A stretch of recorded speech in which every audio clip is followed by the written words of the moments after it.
How to link PlayStation account to Marvel Rivals. Hi everyone, this is Kate and welcome back to another video. And on today's video, we will learn how we can link PlayStation account to Marvel Rivals. So without further delay, let's get started. First of all, you have to open up a browser and head towards marvelrivals.com. Then you will get this kind of interface. Now, to link your PlayStation account, navigate to the login option at the top right section and click on login. Here you will see this login box. Here it says please log in into your account, where you can choose your different account. So from here you have to select your PS5 or PlayStation account, so click on it. Now you'll be taken into login portal where you can sign in into your PlayStation account.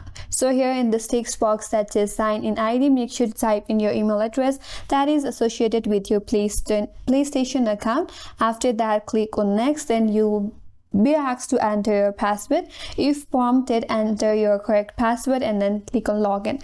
If you have entered a correct login credential of your PlayStation account, you will be able to link your PlayStation account with Marvel Rivals. And that's all for today's video. Hope this video was helpful, and if you're new to our channel, consider subscribing. Thanks for watching and stay tuned for more videos.